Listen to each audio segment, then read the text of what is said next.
Good evening and welcome to Athens City Council. Today is May 18th and we are in regular session tonight. We will call to order and we'll establish a quorum. All members of council are present. Next, we will move to approval of the agenda. Can I have a motion? So moved. Second. All those in favor? Aye. Any opposed?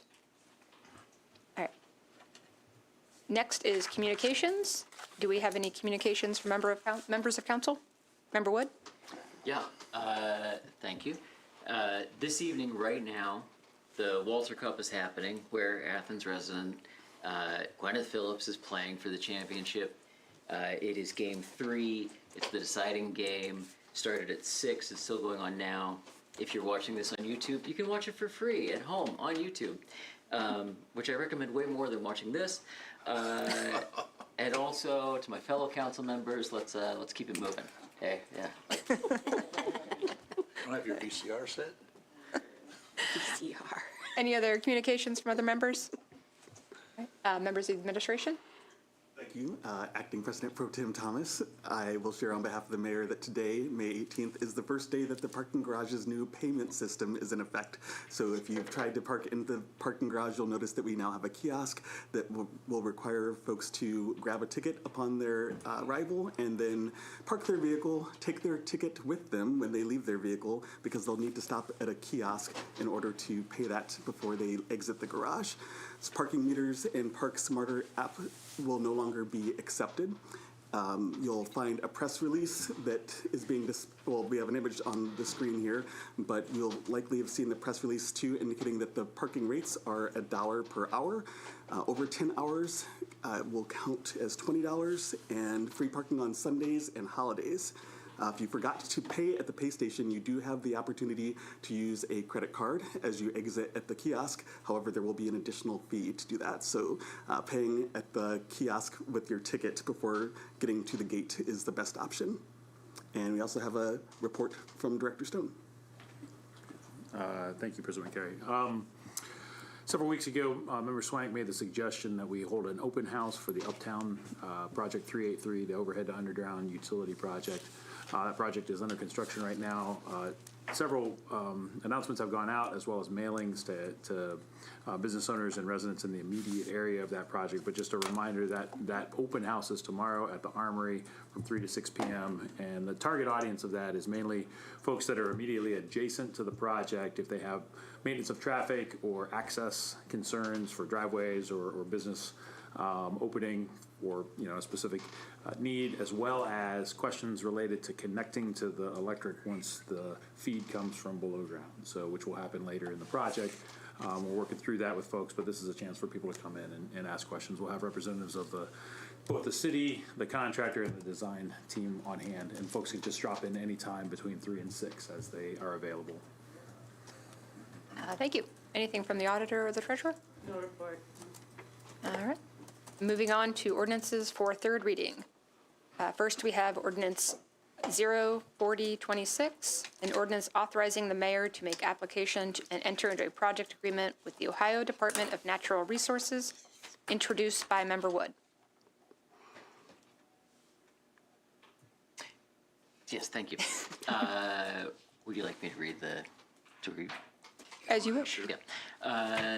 This is a program that administered by the state of Ohio that grants money to counties and then to municipalities to do a number of projects involving our Parks and Recs department. There are some donated park spaces that the Parks department is going to use this to improve. And this is basically saying that they have the support of the city in order to apply for those funds.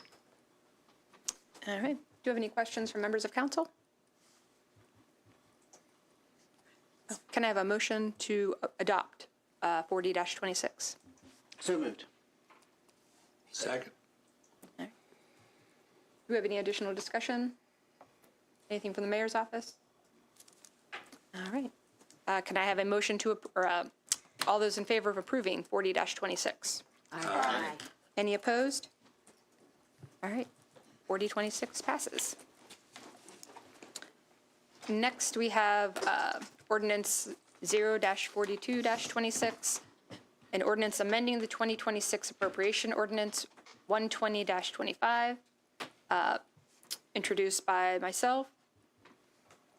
This is an appropriation amendment to the 2025 appropriations for $65,000 to general fund police to replace a voice logger and radio equipment, as that's been discussed in committee and 2 readings.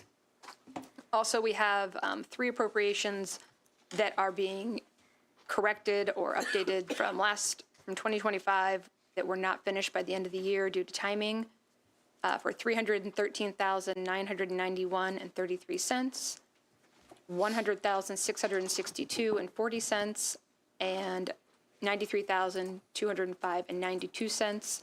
Those are from all for the public safety training facility, Project 373. May I have a motion to adopt 42-26? So moved. Second. And any discussion or questions on this one? Anything from the mayor's office? All right. All those in favor of passing or adopting 42-26? Aye. Aye. Any opposed? All right. 42-26 has been read and passed. Ordinance for second reading, 44-26, an ordinance amending Athens City Code Title III Administrative Provisions, Section 3.07.50, establishment of the Athens Municipal Arts Commission, introduced by Member Isherwood. All right. Moving on to ordinances for the first reading. We will start with an ordinance designating Lasher Hall, located at 43 West Union Street, as a local historic landmark, introduced by Member Swank. We discussed this in detail last week in committee, and it was enthusiastically advanced out of committee for first reading today. The title says it all. The process for this will be today, first reading, second reading on June the 1st. Also, on June the 15th, we will have a public hearing as we're required by the Ohio Revised Code. And if that all goes well, third reading on June the 15th. And again, this is to designate Lasher Hall, historic building, a building that's well over 100 years old, and the former home, original home of the Athens Messenger in the Uptown area. And this will be used for a museum, as well as a tourist attraction, and a way to not only preserve history, but to continue what has become a lost art in much of the United States and around the world. Do we have any questions on 45-26? Anything from the administration? Just want to note, I did have some inquiries today from the Director of Real Estate at Ohio University related to the designation, and I got an email ready to send back to him. Title 45 does require notification of an owner if a property is going to be designated a historic property. It doesn't require their concurrence, but it requires their notification, and so we'll ensure that we notify Ohio University that council is considering creating a historic property designation, because it does trigger some additional requirements for that. Thank you. Okay. Anything from the auditor's office, treasurer's office? And any questions from the public? Ordinance 45-26 has been read for the first time. Ordinance 46-26, an ordinance amending Ordinance 36-24, the Athens Uptown Designated Outdoor Refreshment Area expansion and hours of operation, and declaring an emergency, introduced by Member Swank. We also discussed this in committee last week, and it was advanced. Essentially what this does is expand the door area contiguous to Uptown in the in the west side area. Whole bunch of streets: Foster Place, West Union Street from Foster to Smith, the west side of Smith Street from West Union to Bayard Street, south side of Bayard Street, the east side of North Schaefer Street from Bayard Street to West Washington Street, the west side of North Schaefer Street from West Washington to West State Street, and the south side of West State Street from North Schaefer to Central Avenue. Also, we will be increasing the number of signs, the door signs, from 82 to 105, so that people know the designated areas and the legal areas in which they can participate in the door experience. Similarly, we will need a hearing for this. The hearing will be on June the 1st, which is 2 weeks from today.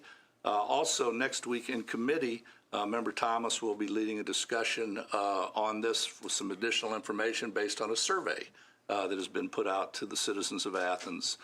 Should be very interesting results. And then the third reading would be on June the 15th. So that's the schedule for 4626 going forward. Any additional questions or discussion from council? Anything from the administration? And anything from the public?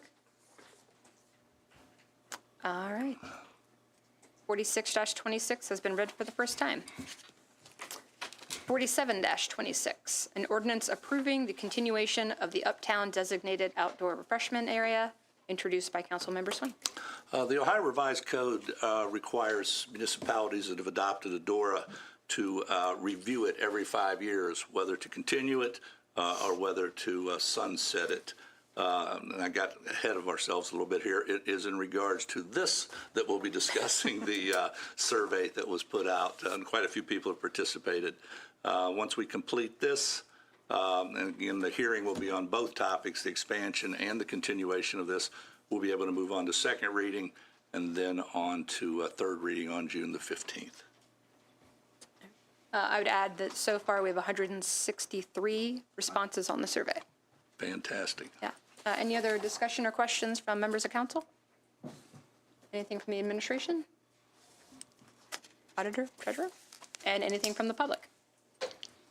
All right.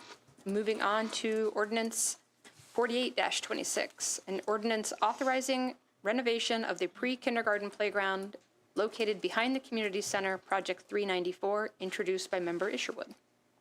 So this is a request from the Parks and Recs Department to renovate and repair equipment and the pre-kindergarten playground that if you were at the community center, you might not often see this. This is not the one that you can see from the parking lot. This is behind the building. This would be using the Sourcewell Cooperative Purchasing Agreement to secure the required equipment. There is also, the intention is to expend up to $105,000 for this project. This is something that, I think a lot of children use this playground equipment at the back of the community center, and based on review by staff at the Parks and Rec Department, this is something that is needed. And yeah, additional questions from council? I'm curious to, do you know, Member Isherwood, if the Parks Department has a plan to take the current playground equipment to another park facility? I don't know that. That is a question that maybe Director Stone might be able to answer, but my understanding is that a lot of the equipment, it's 26 years old, and I think a lot of it would be past its use-by date, and I think the plan would be, it's not of a nature that you would take it somewhere else, but I don't know that Director Stone answer Yeah, that. certainly if there was an item that was usable that maybe is a subcomponent of an item that is unusable, but that usable subcomponent could go somewhere else, we could certainly consider that. It won't be in the city of Athens. Okay. Do we have any additional comments from the mayor's office? Kind of jumped out of my own order here. And any questions from the public? Wait a minute, I was going to come back around. but we're first. Are we first? Yeah, because it's a regular session. I'm out of my That's okay. out of my norm here. That's okay. Member Swank. Yes, ma'am. At the committee meeting last week, I expressed some concerns, and in the last 7 days, those concerns have multiplied exponentially and kind of fall into three categories. I'll just take one at a time. I hope there's other discussion from other members of council about it. The first concern I have is need. I've been down to this playground 3 times, and it's interesting. On May the 11th, this came before committee. last Monday, and I expressed concern about it after going down to view it. Interestingly enough, the self-inspection took place the very next day, the self-inspection of the playground. And what I'm interested in is what did because these self-inspections are required 4 times a year, which means every quarter, every 3 months. What I would be interested in is what the 2025 inspections look like. Did we suddenly see on May the 12th that we need to replace this? Or did previous inspections indicate that we were moving in this direction? Another thing I'd like to see is this annual state inspection. Child centers like this are evaluated by the state twice a week or twice a year, once announced and once unannounced. I'd like to see what that state mandated and conducted self-inspection looks like before we move this forward. And then the third question I have in terms of need, is it repairable or does it have to be replaced? I think those are 4 concerns that I would like to kind of have addressed before we move this forward. Madam Chair, I don't know if you want me to go on to the other 2 or just go one at a time to share the opportunity for other members of council to speak before we go on. Or I guess let's see if anything from the administration to answer any of that, and then we can see if there's additional questions and go one by one. I'll do my best. All right, so self-inspection. Self-inspection is a subcomponent, and you do have to do it 4 times a year. It's a subcomponent of the state inspection. So you do your self-inspection, you give it to the state, they look at your self-inspection, and they validate what you do. Not to say that we would ever want to place children on an item that is unsafe, and we don't, and that's why we're starting now to get this replacement plan in place.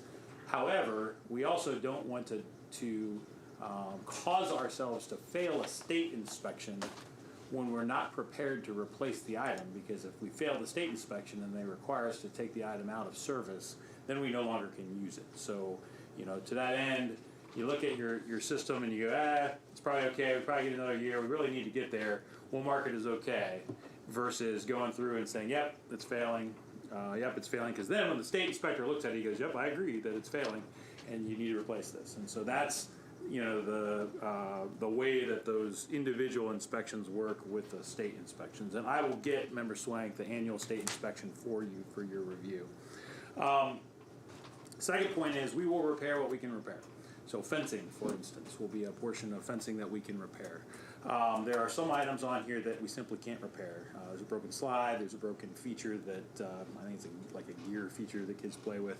There are several platforms where there are bolts that connect the steel grating, and if you stand on it, it flexes pretty significantly. And if you go and you stand on it in other locations, on other playgrounds, that same steel grating doesn't flex significantly. Now, is it going to fall through tomorrow? No, it's not going to fall through tomorrow. But again, this is probably one of our more heavily used playgrounds, and our more heavily used playgrounds by our smallest patrons. These are for our very little children that our folks give us and are in our care, in both before and after care, although more importantly in the pre-K. Of note, our pre-K classes are doubling this fall. We're filling a need. Typically, we have a significant waiting list. Always have a significant waiting list because it's a dire need in the city. We adjusted some things, got another employee certified such that we can, and we think we have the space internally to now double the size. And so we're very excited to be able to offer that. Also, our summer camps, which also use this for the youngest children, are really going to be taking advantage of this summer. So we're excited about that. We don't want a situation where some of this equipment ends up having to be taken offline, and then we have another several months basically where we have to take an item or the entire playground perhaps offline when we have this much demand for the use. And so, just like you don't wait until a bridge is completely failed to replace the bridge, we're not waiting until this playground is completely failed to replace the playground. Does anyone on that same topic have? I do actually. So I was pretty moved by you going down and taking the photos, and I appreciate that. And as the liaison on the Rec Advisory Board, I felt like I should go down as well. So I did talk to Director Jordan and Katie, who's on staff there, runs the child care program. I actually talked to the staff, which I think is important. And they were really clear that these things have been sort of building up and are now, as Andy Stone said, to that point where we have to deal with them. I also brought some photos. Brian, if you would be so kind as to put up the first photo. You can see what Director Stone was talking about, where the grading is separating from it. That's the spot. If you stand on it, it goes squishy, squishy. The metal grate should not go squishy, squishy. Pretty sure that's the technical part. Also, if you go to the next slide, please, you can see where things are rusting out. Katie brought my attention to that.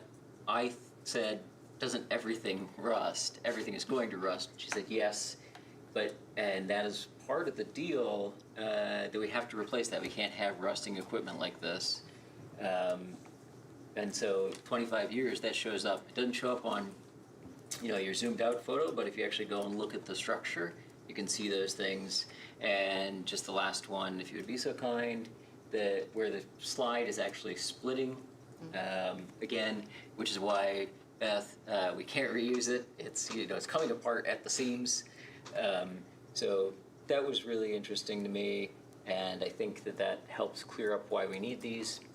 Also heard from Emily Gooseman, who is a PhD and involved in child psychology and development. She also stopped me out at Porch Fest and said she wanted to be clear that this is a great thing. She's on Rec Advisory Board as well. And while I was there this afternoon, one of our smallest patrons, Maya, one of the preschoolers came as well. And she strongly agrees that it'd be nice to have a bigger thing and some slides. So I locked up that vote as well. Okay. Thank you. Anything else on this topic? And then, Yeah. yeah. Sorry. No, you're good. And then you had some other questions? Yeah, and Director Stone, I really appreciate that. I'm not a big fan of what they call defer maintenance. What my late father-in-law would have called that was neglect. So I agree that, getting ahead of the ball game is the way to go here. And I appreciate those slides. That's good. I'm glad someone else went down and took a look. Second concern I had was the plan. On the self-evaluation, item number 14 said, shaded area is provided, and there's a no check there. And in the plan that we are looking at, this quote from Pinchura company up in Brighton, Michigan, doesn't show anything related to shade, and that's a big concern of mine. You look at good playgrounds around the country, and there are shade structures, whether it be trees or awnings or the like. And that particular playground, starting at about 8:30, I went down there this morning. It sees sun, and it sees sun all day. The second part of the plan that concerns me is the fact that this plan is going to have some of the poured area replaced by turf, artificial turf. And that raises a real red flag, because today artificial turf in most cases uses a black crumb rubber fill to make the turf stand up. And there are studies right now around the country being done that shows that there may be risks related to carcinogens and cancer. Now, you might say, University football team plays on this type of field with the black, all of that. But those young men are in uniforms. I was showing Clerk Walker, my 3-year-old grandson who's coming to town. 3-year-old grandkids, 3-year-old kids, 4-year-old kids, 5-year-old kids in shorts in the summertime like to be on the ground where skin is actually touching the material. There are companies, Sports Fields Incorporated for one, that use coconut shells instead of black crumb rubber. So I do have a concern about using the turf for that reason, but more importantly, heat. Turf can get as hot as 180 degrees, and there is no shade down there.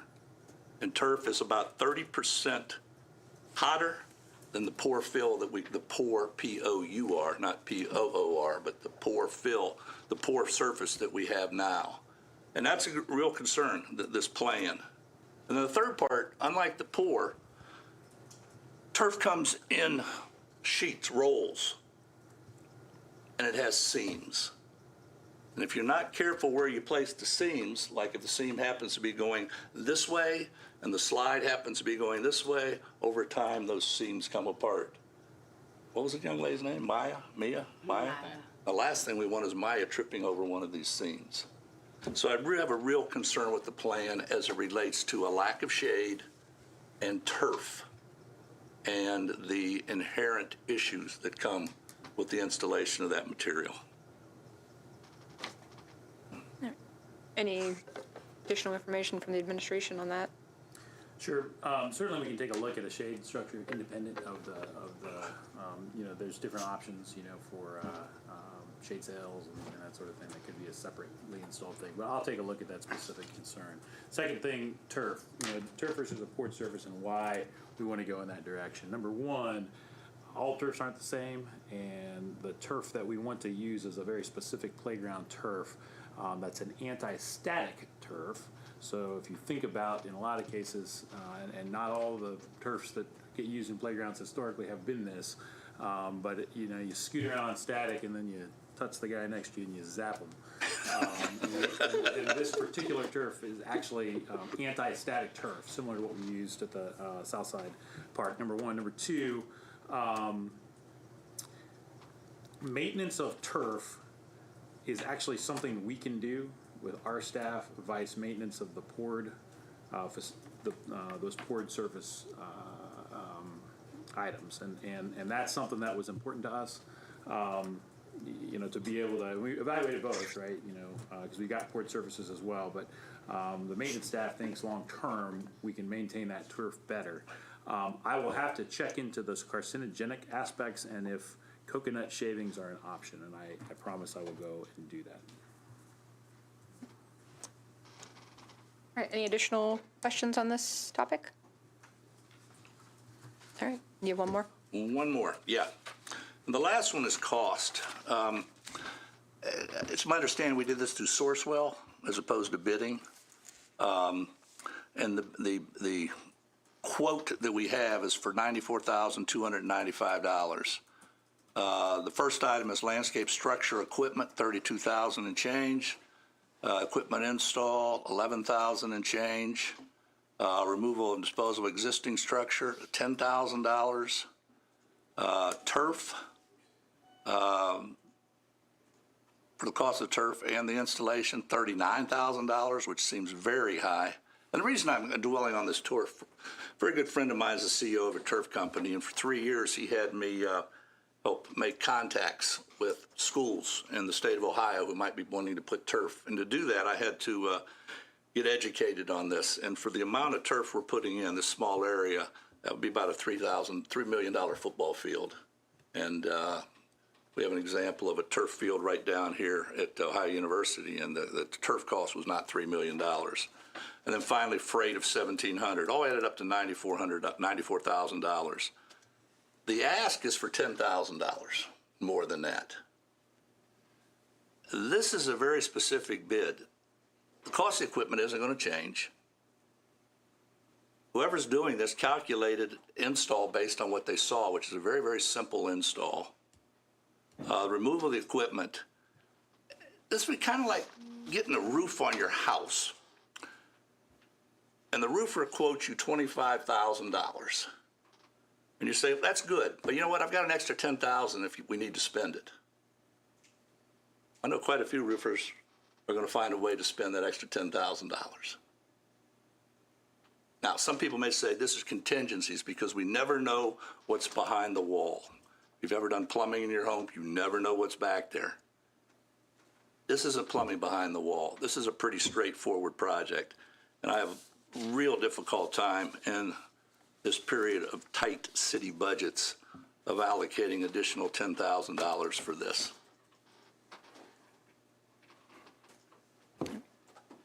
Any additional responses or comments or information? I have one additional bit of information. Yours? That I think those are great points, and I think those are all worth talking about. I think that we should always be mindful of those issues, and so I asked Director Jordan about that this afternoon while we were chatting. And she explained how the Sourcewell works, kind of like the other government purchasing agreements that we engage with to bring down prices ahead of time. So I think that's an important part, that they are mindful of that they do be mindful of. I will say that the 10,000 discrepancy is very worth bringing up. Don't have an answer on that, but I did speak to them about the cost of these things and why it is so much. And basically that they feel this is already a very competitive bid because of the going through the Sourcewell they've already vetted a lot of the vendors for the government groups that are buying. So I do think we should really check into the 10,000 number very much. I think that's worth double checking the arithmetic on that for sure. But as far as the initial bid, that's why it came in this way. Thank you. Yeah. I just have a quick question. Is there a timeline in regards to pre-K and daycare happening that this needs to be done in a certain amount of time, or? Presuming this august body passes an ordinance that authorizes this project, I hope to get it done by fall for the pre-K period as school starts in the fall. Oh, thank you. I think the auditor has a. We're outfitted on that. I know. I think we've kind of gone all over. I am going to talk about the $10,000. In the big picture of an almost $100,000 project, that overage is not out of line. What will happen if you pass an ordinance for $95,000, along with that is also an authorization to expend, meaning they can only spend that much. So when they get halfway through or towards the end of a project and they need more money, then they have to come back to council and go through this process while leaving their project sitting there, for however many weeks it takes council to pass for that extra authorization. It's not just the money part, it's the authorization if there is an increase. And, as you admitted, Alan, I've had my bathroom redone, and it was a mess behind the wall. And it's very easy for things to go up. And this isn't like the bidding thing where we necessarily give them the price up front, and then they know that's their limit, and they try to go to that. This is a quote from a government company that we deal with. And as I said, $10,000 is not, the other thing about it is this will be a project and an ordinance for this project. If we don't spend that $10,000, it can't just be spent anywhere else. It's appropriated for that project only. So if they leave $10,000 on their purchase order, when the project's done, they close the purchase order out, then that money is available again in their fund and would have to come back to council to be appropriated to be used. Personally, I don't care if it takes 6 years, because we're talking about the taxpayers' money here. And we're all waiting with bated breath to get the final count on Wednesday on the income tax levy. Right now, it's 7 votes. 7 votes. If we pass this at $105,000, this is a public document. And this contractor knows that they can come up with $10,000 more of expenses. And that is a flawed way of doing business.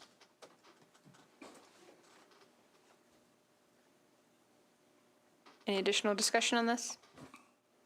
I appreciate those that are getting additional information, and we can move this to second reading and have more discussion there if there's more information. I certainly understand the concerns on the budget and also on the rust, having seen many a small child lick things that you would not think they would lick, and the pellets and the turf and whatnot. So I think that's a good discussion point.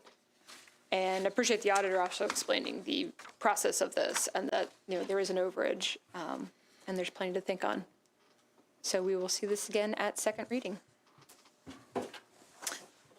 Next is ordinance 49-26, an ordinance authorizing a meter upgrade project 395, introduced by member Isherwood. Yeah, it's a water meter upgrade project. So this is a plan by the city to upgrade, to purchase equipment and install on more than 500 residences across the county. These would be water meters that can be read much more easily from a remote device. That will allow for much more accurate management of the water system. And this is an appropriation. This is from funding. Again, this is not from general revenue. So as we wait, as Member Swank mentioned, we wait with bated breath to the full result on Wednesday about the income tax. This is not from that kind of fund. This is from funding that the city has from our water and sewer fund that is set aside for exactly this kind of maintenance and upgrade kind of project. This is the city managing and maintaining the infrastructure of the city in a very effective and forward-thinking way, and using those funds, I think, very, very appropriately. So this would be $650,000 from the water fund, $650,000 from the sewer fund, and I think this is a project that will be very, very effective. And I don't know if the City Safety Services Director wants to add anything. The only additional note that I would make is with the retirement incentive program, we have one meter reader retiring, and I do not intend to replace that position. And this will allow us to read remotely. Most utilities read remotely. At this point, we're still in the business of not doing that yet, and we need to get to that point. And so I think, from a long-term savings with from labor, this system will allow us a lot more flexibility with our meters across the city. Thanks. Do you have any questions from members of council? Member Spank? Yeah, just a quick question for Director Stone. Last week we started talking about capabilities and technical and all that sort of thing. Could you give us kind of a high-level picture of where we might be able to go with this in the future from a technology standpoint and from a speed standpoint of being able to address things in a timely manner? Sure. I'll give a little bit bigger picture of this. So we've got about 5,500 water meters around the city. Some of them are radio read right now, not that many. Most of them are either touch read or manual read. And touch read requires someone to touch it. Manual read actually requires you to go look at it and write it down or punch it into the handheld. This radio read system on all of those will allow someone to just drive by with a reader in the truck, and if it misses one, the system knows, and you can go back and just wave the thing a little closer and get it right. That's the first step, basically, to get everything into a radio read system. A later phase, if we wanted to get there, which is something that I'd like to progress to at some point, would be to put fixed points around the city on our water towers and reservoirs and lift stations and such that we interconnect with our fiber that we've been using in addition to our telemetry system in order to just receive the signals from those RFIDs at the individual meters all around. If I put enough fixed points, I think I can cover the majority of the city, if not all of the city, so that I wouldn't even need to drive by. It would just send the readings continuously. There are meters, and we would probably start with maybe high flyers, to use a term, or regular customers that we use a term, that you can install, and with this technology you can turn them on and off remotely.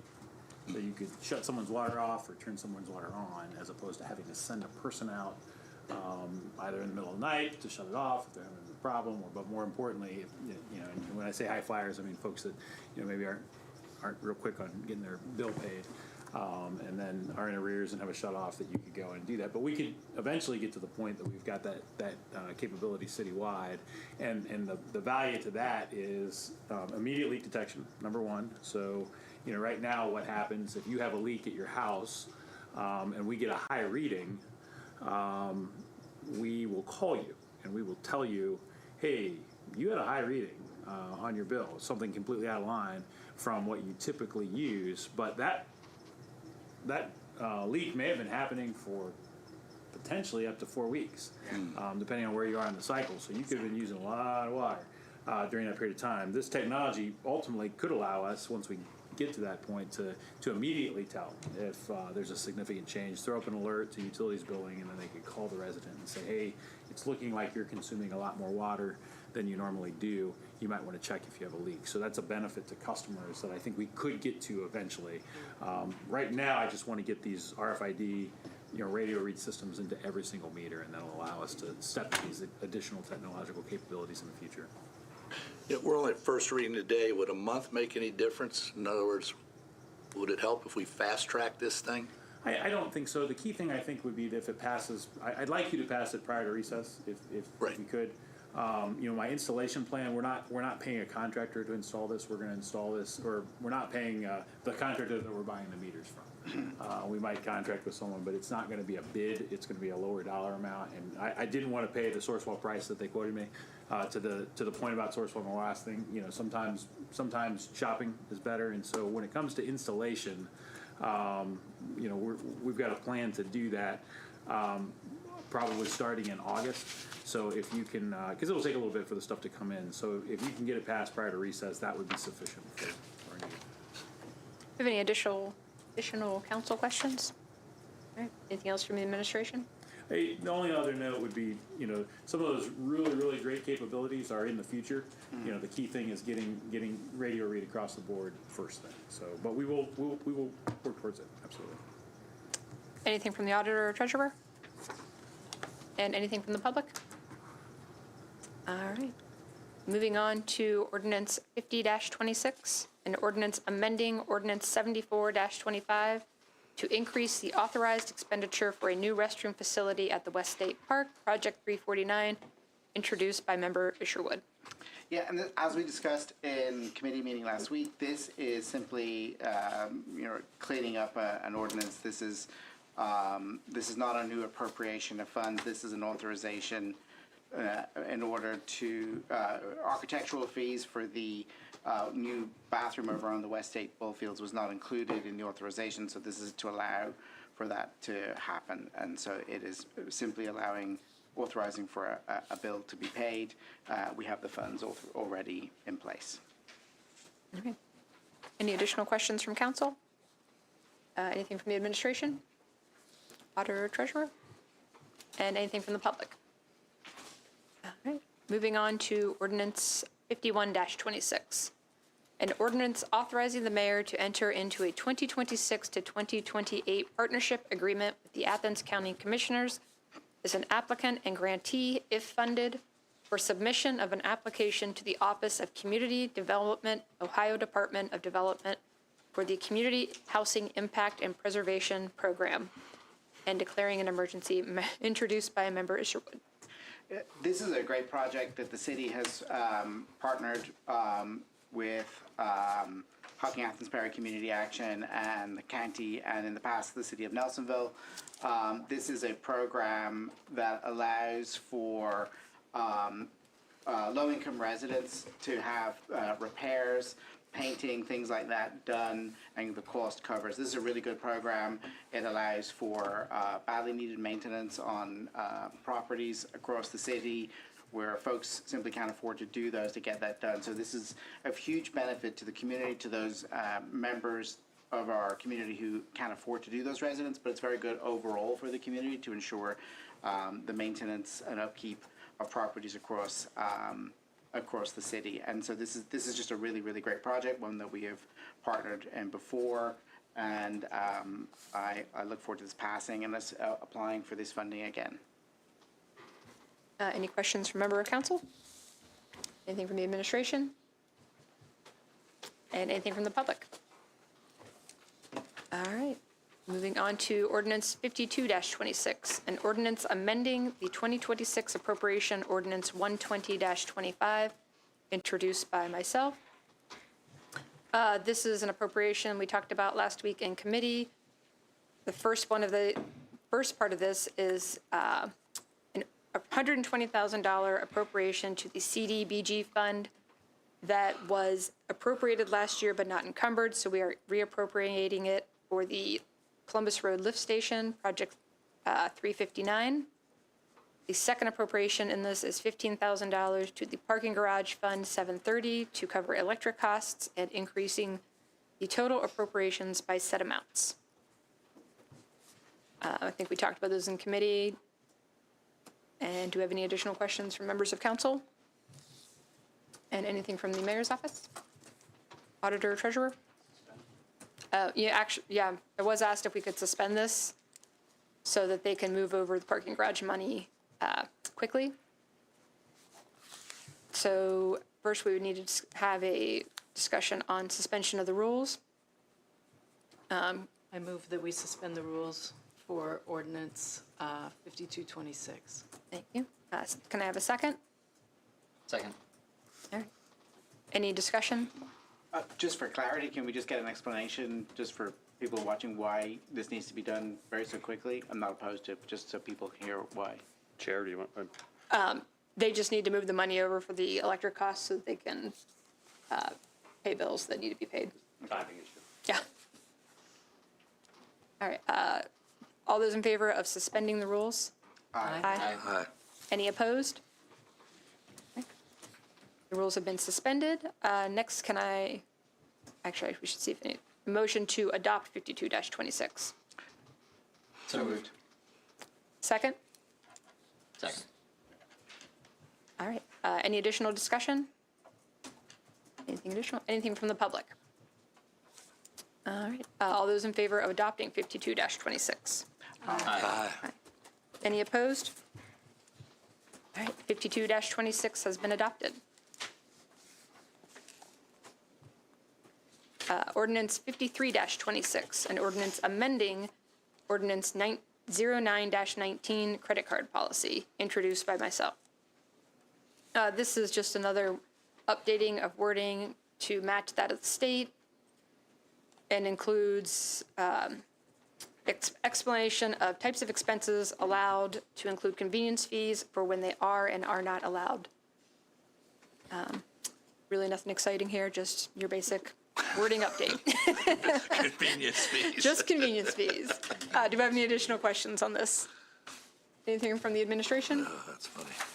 Auditor, treasurer? Auditor's office?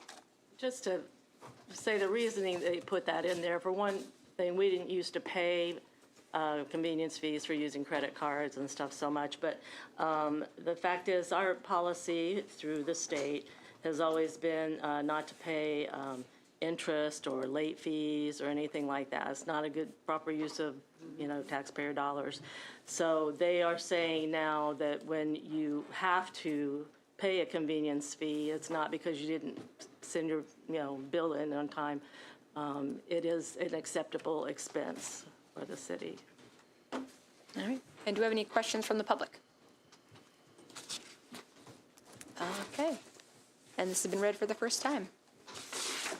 Moving on to ordinance 54-26, an ordinance amending ordinance 14-23, authorizing an increased expenditure for the West Washington Sidewalk and Safety Improvement Project, Project 3035, introduced by Member Clodfelder.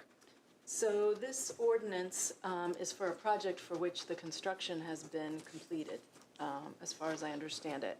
So this is just kind of cleaning up some accounting. The bills ran $2,300 higher than anticipated. And so this is to just make that record complete. And I wonder if the auditor would like to add anything else to that. Well, that's basically it. This is just increasing the authorization to meet the actual amount of money spent. It's no increase in any appropriation or anything like that. Anything else? It's just one of those situations where the project gets started, it's a pricey one and ends up costing more. And then if you need more money, you have to appropriate that. But you also have to increase the authorization to spend that new appropriation. Okay, so specifically, Section 3, the key section of this reads, "The Service Safety Director is hereby authorized to expend up to $222,300 as follows. $132,300 from CDBG Fund 248, Transaction Code 500, and $90,000 from Street Fund 200, Transaction Code 500, for said project number 335. Do you have any additional questions from council on this one? Anything from the administration? This project has been long completed. We actually were digging into CDBG, all the various CDBG projects that are hanging out there, and in the process of digging in that, into those files, the auditor's office discovered that there was $2,300 that wasn't, it was spent as part of the project, on the project PO, but the authorization didn't match. And so Thank you. this cleans up the record for auditing purposes. Always nice. Anything else from the auditor or the treasurer? And anything from the public? All right. Moving on to announcements and other business. I need a motion to accept the April 2026 financial reports. So moved. And can I have a second? Second. All those in favor? Aye. Any opposed? Motion to accept the March and April credit card transactions. So moved. Second. All right, all those in favor? Aye. Any opposed? Thank you. Moving next to opportunities for citizens to speak on legislative items and city services not covered on the agenda. Anyone wishing to speak, come up and state their name and address, and they will have 3 minutes. Should I fill this out first? That would be wonderful. Thank you. Okay.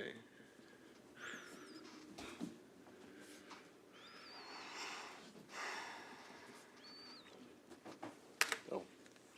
Hi, I came because I had a couple ideas about the new parking garage. I'm not sure if. Tell us who you are. Oh, hi, I'm Michael Bart. I live on Morris Avenue. And with the new parking garage and the new pay system, there's something I did last winter that I don't know if will be legal to do, but I think it should be encouraged for everyone to do, and that's when you hear that there's a snow emergency coming, instead of parking a car on Morris Avenue, I put it in the parking garage until the snow emergency was lifted. And I think that should be encouraged, that the gates should be opened, and that there should be public announcements advising everyone get their cars off the street so the snow removal can happen, the salting can happen. And I just think that's something to consider. We got several months till the winter time to have everyone discuss it. And another thing with the parking garage is I know the validation is still being rolled out, but I think that should be expanded to people attending city council meetings and people paying their city bill should have their parking validated to, encourage both those activities. All right, thanks. Thank you. Anyone else?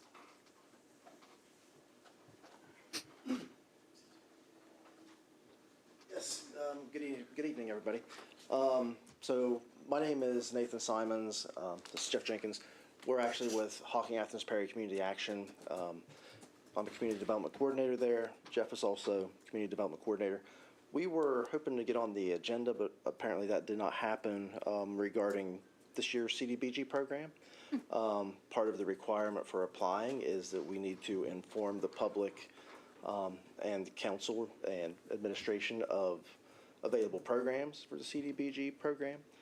So I'd like to go ahead and kind of lay that out. I just have a quick notice that I would like to read for the benefit of the administration and council, and so we can meet that requirement for the application process, if that's Please. okay.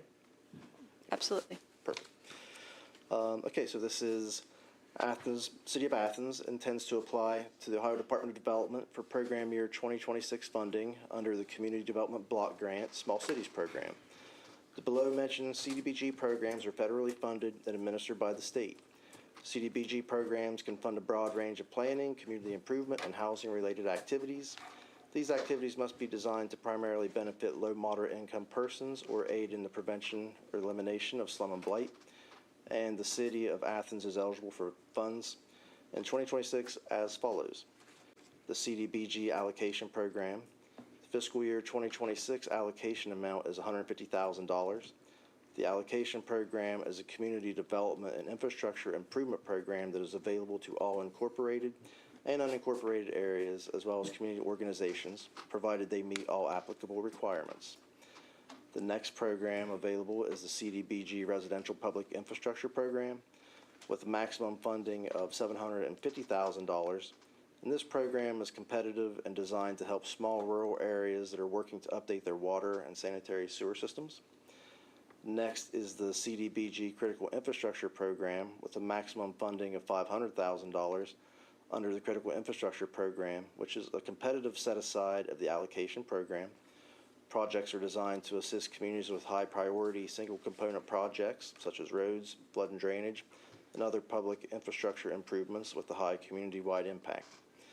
And lastly is the CDBG Discretionary Program, Flex Program, provides a means to fund worthwhile targets of opportunity projects and activities that do not fit within the structure of existing programs and to provide supplemental resources to resolve immediate and unforeseen needs. And additionally, I'd like to note that City of Athens will host a Community Development Implementation Strategy meeting May 19th, 2026, tomorrow at 1 p.m., where we will meet here at the City Building down in the Berry Conference Room. So be happy to answer any questions regarding that. And I threw a lot out there, so if there's any questions, comments, concerns on any of that. Would you tell us the time again, please? Yeah, tomorrow at 1 p.m. In the Berry Conference Room? Yep. Okay, great. Thank you. Perfect. Thank you. Appreciate you. All right. We will next be heading into executive session. Coming out of executive session, we will come back out to adjourn. But to start, we will need to roll call vote and have a motion to go into executive session. I'd move that all members of council move into executive session to discuss matters of pending litigation and sale of property. All members of council, the Safety Service Director, and elected officials that are present. Can I have a second? Second. All right. And we'll roll call vote. Member Almeida? Aye. Member Stazer? Aye. Member Wood? Aye. Member Swank? Aye. Member Clodfelder? Aye. Member Isherwood? Aye. We will have everyone leave. We will close the doors. We will have executive session. We'll open the door back up to adjourn when we are finished. People are welcome to stick around after that if they have additional questions, or if we want to take a few minutes now to do that before we close the doors. Did I get everything? Let's roll. All right.